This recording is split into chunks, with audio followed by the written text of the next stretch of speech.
action continues. Jailer, look to him. Tell not me of mercy. This is the fool that lends out money gratis. Jailer, look to him. Hear me yet, good Shylock. I'll have my bond. Speak not against my bond. I have sworn an oath that I will have my bond. Thou callest me dog before thou hast the cause. But since I am a dog, beware my fangs. The Duke shall grant me justice. I do wonder, thou naughty jailer, thou art so fond to come abroad with him at his request. I pray you hear me speak. I'll have my bond. I will not hear thee speak. I'll have my bond and therefore speak no more.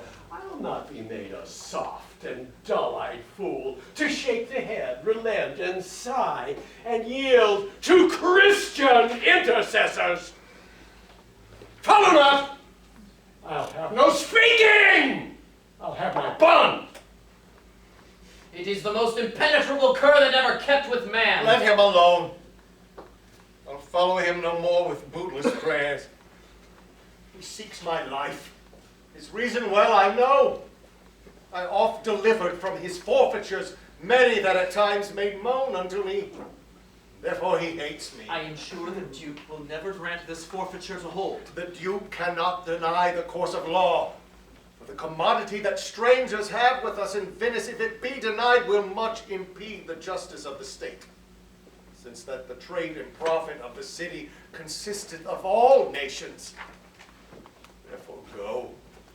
These griefs and losses have so weakened me that I shall hardly spare a pound of flesh tomorrow to my bloody creditor.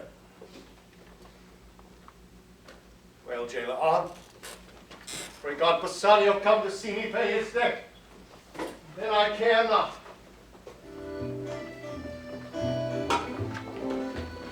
Meanwhile, in Belmont.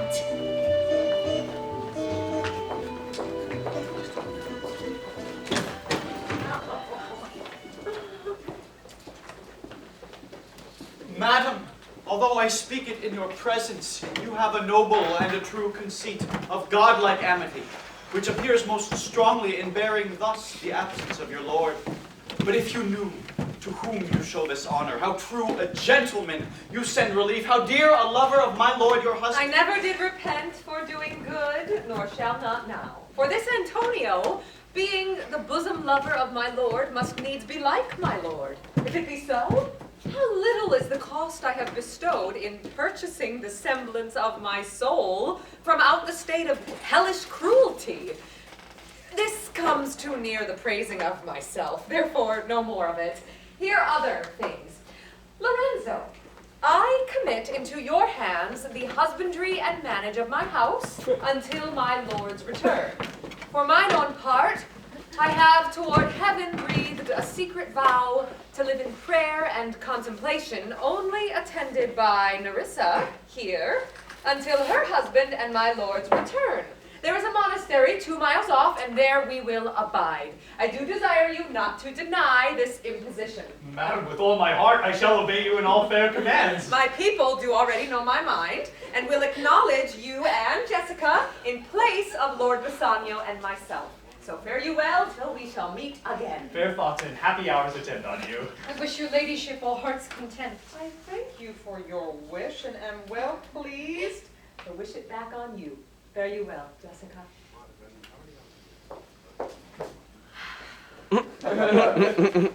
Now, Stefano, as I have ever found thee honest true, so let me find thee still. Take this same letter, and use thou all the endeavor of a man in speed to Padua. See thou render this into my cousin's hands, Dr. Bellario, and look what notes and garments he doth give thee. Bring them, I pray, with all imagined speed, unto the access to the common ferry which trades to Venice. Waste no time in words, but get thee gone. I shall be there before thee. Madam, I go with all convenient speed. Come on, Nerissa. I have work at hand that you yet know not of. We'll see our husbands before they think of us. Shall they see us? They shall, Nerissa, but in such a habit that they shall think we are accomplished with that we lack. I'll hold thee any wager when we are both accoutered like young men.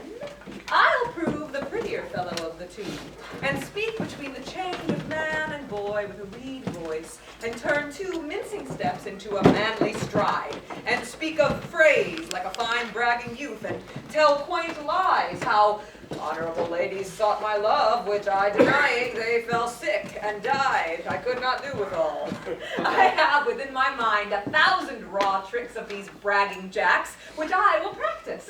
Why, shall we turn to men? Why, what a question's that, if thou wert near a lewd interpreter. But come, I'll tell thee all my whole device when I am in my coach, and therefore haste away, for we must measure 20 miles today.